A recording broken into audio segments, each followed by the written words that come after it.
Hello नमस्कार दोस्तों, math classes 06 में आप सभी का स्वागत है। दोस्तों आज आपके लिए लेके आए हैं साइंस के वस्तुनिष्ठ प्रश्न। पहला प्रश्न है हमारा, मानव हृदय में कितने कक्ष होते हैं। हमसे पूछा गया है कि मानव के हृदय में कितने चैम्बर होते हैं। मानव हृदय में कितने चैम्बर होते हैं। तो आइए सबसे पहले हम देखते हैं मानव हृदय में कितने चैम्बर होते हैं। तो मानव हृदय में 4 चैम्बर होते हैं। कौन कौन से, जिन्हें हम आलिंद और निलय कहते हैं।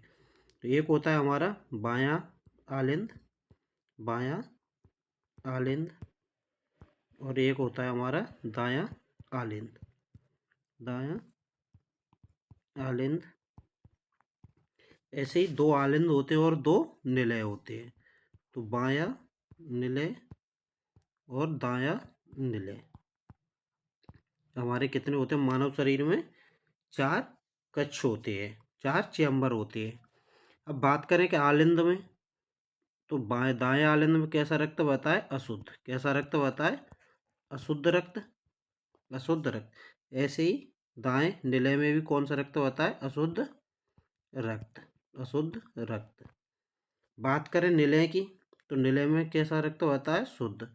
चाहे बाएं निलय हो या बाएं आलिंद हो, बाएं आलिंद दोनों में कैसा रक्त बहता है, शुद्ध रक्त, शुद्ध रक्त बहता है। तो बात करें आलिंदों और निलय की दाएं की, तो कैसा रक्त बहेगा, अशुद्ध। तो बात करें निलय की बाएं या दाएं की, बात बाएं आलिंद या निलय की बात करें तो शुद्ध रक्त, और दाएं आलिंद और निलय की बात करें तो कैसा रक्त बहेगा, अशुद्ध। तो मानव हृदय में कितने कोष्ठ होते हैं, इसका हमारा ऑप्शन नंबर 4 सही हो जाएगा। कौन सा, ऑप्शन नंबर 4 हमारा राइट आंसर है। अगला प्रश्न है हमारा प्रश्न नंबर 2। प्रश्न नंबर 2 हमारा, प्रकाश संश्लेषण की प्रक्रिया में कौन सी गैस ली जाती है। हमसे पूछेगा प्रकाश संश्लेषण की क्रिया में कौन सी गैस ली जाती है। तो प्रकाश संश्लेषण के लिए क्या जरूरी है, प्रकाश संश्लेषण, संश्लेषण के लिए क्या जरूरी है। सबसे प्रकाश संश्लेषण के लिए चाहिए सूर्य का प्रकाश, सूर्य का प्रकाश, जल, सूर्य का प्रकाश, जल, कार्बन डाइऑक्साइड और क्लोरोफिल। क्या चाहिए, क्लोरोफिल। ये 4 चीज़ों का होना जरूरी है। जब पौधों में प्रकाश संश्लेषण की क्रिया होती है तो हमें इन 4 चीज़ों की जरूरत पड़ती है। क्या, सूर्य का प्रकाश, जल, कार्बन डाइऑक्साइड और क्लोरोफिल। अब प्रकाश संश्लेषण की क्रिया में हमारे पौधे क्या करते हैं, कार्बन डाइऑक्साइड CO2 ग्रहण करते हैं, CO2 ग्रहण करते हैं, ग्रहण करते हैं, और O2 निकालते हैं, O2 निकालते हैं। क्या करते हैं, निकालते हैं। ठीक है, मतलब ऑक्सीजन हमें देते हैं, कार्बन डाइऑक्साइड ग्रहण करते हैं। कब, प्रकाश संश्लेषण की क्रिया में। तो इसका आंसर क्या हो जाएगा, कार्बन डाइऑक्साइड गैस ली जाती है।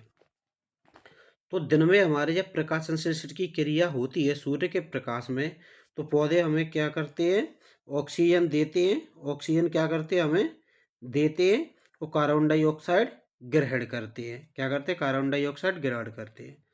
और रात्रि के समय पे पेड़ पौधे ऑक्सीजन लेते हैं और कार्बन डाइऑक्साइड छोड़ते हैं।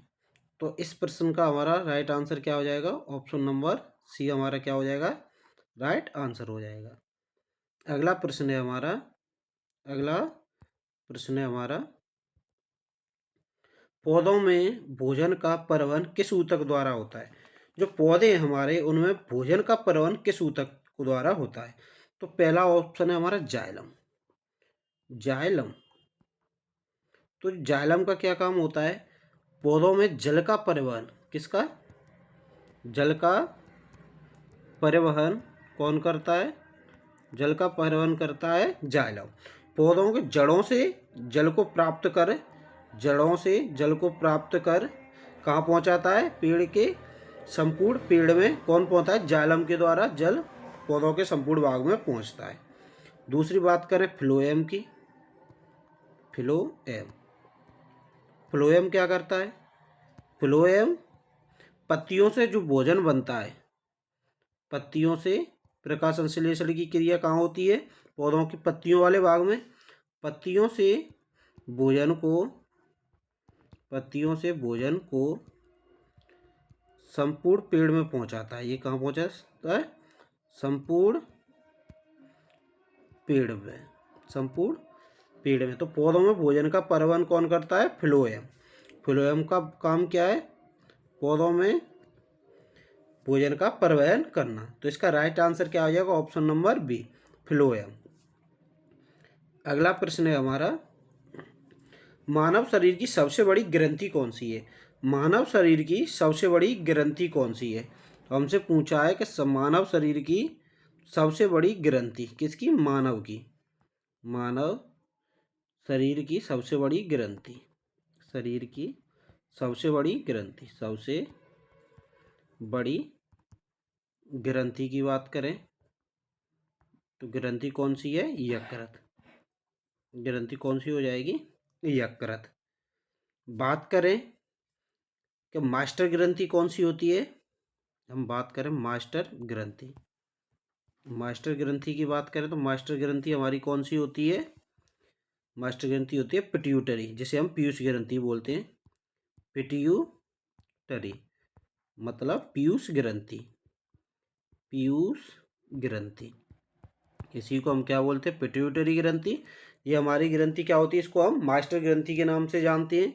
ये इसका कार्य क्या है? मास्टर ग्रंथि का इसका कार्य होता है, इसका कार्य क्या है? इसका जो कार्य है, ये सभी ग्रंथियों पर क्या करती है? हमारे शरीर में जो ग्रंथि पाई जाती है उन पर नियंत्रण करती है। क्या करती है? नियंत्रण। इसीलिए इसका नाम क्या है? मास्टर ग्रंथि। क्या नाम दिया गया इसको? मास्टर ग्रंथि। तो हमारा प्रश्न है, मानव शरीर की सबसे बड़ी ग्रंथि, आंसर क्या हो जाएगा? यकृत। सही राइट आंसर क्या है? यकृत। अगला प्रश्न है हमारा, डीएनए का पूरा नाम क्या है? डीएनए का हमसे पूछा है पूरा नाम। डीएनए का पूरा नाम, डीएनए का पूरा नाम। तो डीएनए का पूरा नाम है डाईऑक्सीराइबो न्यूक्लिक एसिड। इसका राइट आंसर क्या हो जाएगा? Option number A, deoxyribo nucleic acid. बात करें आरएनए की। आरएनए, आरएनए की बात करें, आरएनए क्या होता है? आरएनए का होता है राइबो न्यूक्लिक एसिड। क्या होता है? राइबो न्यूक्लिक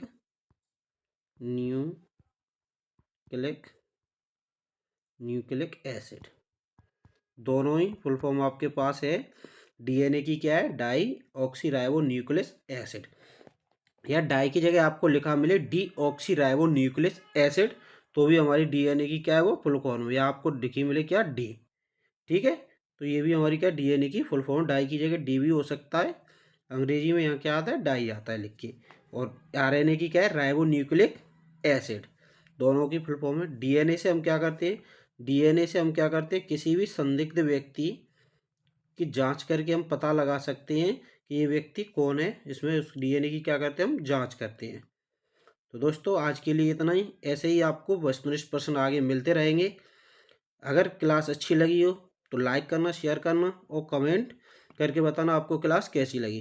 चैनल को सब्सक्राइब कर लीजिए, जिससे आपको ऐसे ही लगातार वस्तुनिष्ठ प्रश्न मिलते रहेंगे। धन्यवाद।